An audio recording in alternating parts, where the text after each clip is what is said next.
तो कैसे आप लोग? मेरा नाम दुर्गा। आज की रिएक्शन वीडियो होने वाली। टाइटल है क्या हिंदू धर्म में मूर्ति पूजा करना सही है? तो देखते हैं इसमें और क्या क्या वीडियो होने वाली। तो चलिए वीडियो स्टार्ट करते हैं, लेकिन उससे पहले आप लोग मेरे चैनल पे नहीं हो तो सब्सक्राइब, लाइक, शेयर करना मत भूलना। आप कहते हैं कि हिंदू धर्म के मुताबिक मूर्ति पूजा सही है। मैं आपको आपके हिंदू धर्म की किताबों का हवाला देता हूं, मजहबी किताबों का। अगर आप पढ़ेंगे छंदोग्य उपनिषद चैप्टर नंबर 6 अध्याय नंबर 2 मंत्र नंबर 1, एकम एविदित्यम, ईश्वर खुदा भगवान एक है, दूसरा नहीं है, लिखा है श्वेताश्वेतर उपनिषद में अध्याय नंबर 6 श्लोक नंबर 9 में, नाचस्य कसिज जनिता न कदिपा। उस ईश्वर के कोई वालदेन नहीं, उस ईश्वर का कोई रब नहीं। मतलब ईश्वर का, भगवान का कोई वालिद नहीं, कोई वालदा नहीं, उसके ऊपर कोई नहीं। और साफ तौर पे लिखा गया है श्वेताश्वेतर उपनिषद में अध्याय नंबर 4 मंत्र नंबर 19 में, न तस्य प्रतिमा अस्ति। उस ईश्वर की, उस भगवान की, उस अल्लाह की कोई प्रतिमा नहीं, कोई अक्स नहीं। प्रतिमा जो संस्कृत लफ्ज है उसके मानिए अक्स।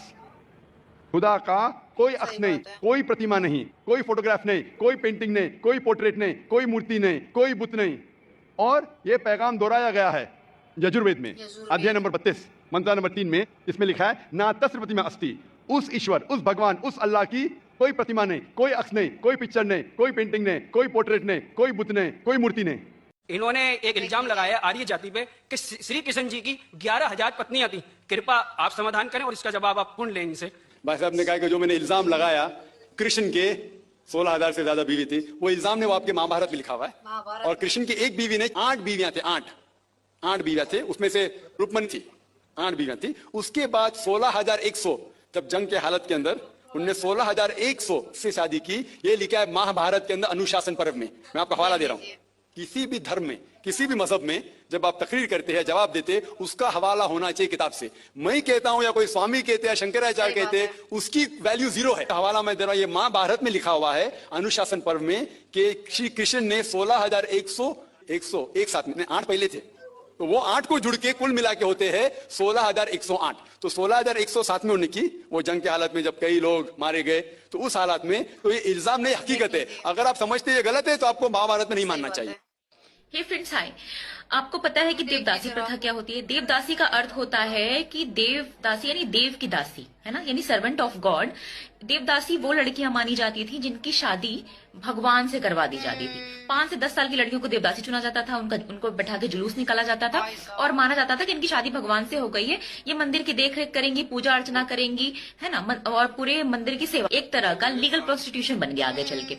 मंदिर के पुजारी उनका शोषण करते थे, शारीरिक शोषण, और उनका उपभोग करते थे। बहुत सारे संगठनों ने काम किया इसको बंद करवाने के लिए, लेकिन अभी भी कर्नाटक जैसी कुछ जगहों में ये प्रथा अभी भी जारी।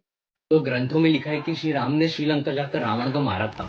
अब मैं पूछता हूँ कि कौन सा श्रीलंका? सिलोन नाम से जाने वाला देश 1972 में श्रीलंका बना था। तो फिर सवाल ये उठता है कि हजारों साल पहले ग्रंथों में श्रीलंका का नाम कहाँ से आया? अगर श्रीलंका का नाम ही नया है तो रामायण की कहानी पुरानी कैसे हुई?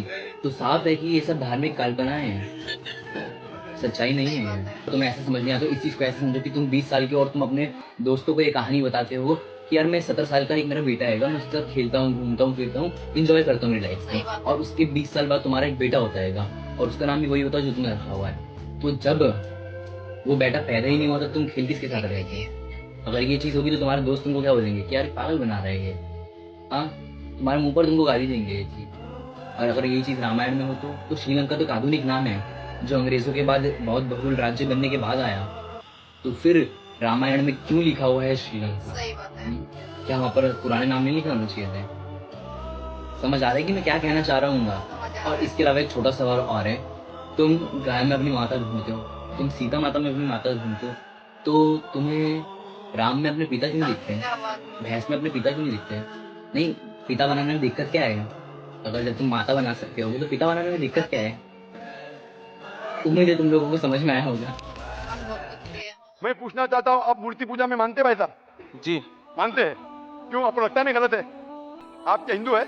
जी आपके मजहबी किताब में लिखा है छंदोग्य उपनिषद में चैप्टर नंबर 6 अध्याय नंबर 2 श्लोक नंबर 1, एकम एविदित्यम, खुदा एक है, उसके अलावा कोई नहीं है। देख लीजिए, लिखा है श्वेताश्वेतर उपनिषद में अध्याय नंबर 6 मंत्र नंबर 9, नाचस्य कस्य जनिता न चदीपा। उस ईश्वर, उस भगवान का कोई रब नहीं, उसके कोई वालदेन नहीं।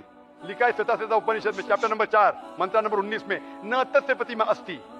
उस ईश्वर, उस भगवान की कोई प्रतिमा नहीं, कोई अक्ष नहीं, कोई पिक्चर नहीं, कोई पेंटिंग नहीं, कोई फोटोग्राफ नहीं, कोई मूर्ति नहीं, कोई बुत सही नहीं। बात है। लिखा है यजुर्वेद में चैप्टर नंबर 32 वर्ष नंबर 3 में, मंत्र नंबर 3 में, न तस्य प्रतिमा अस्ति। उस ईश्वर, उस भगवान की कोई प्रतिमा नहीं, कोई अक्ष नहीं, कोई पिक्चर नहीं, कोई पेंटिंग नहीं, कोई फोटोग्राफ नहीं, कोई बुत नहीं, कोई मूर्ति नहीं।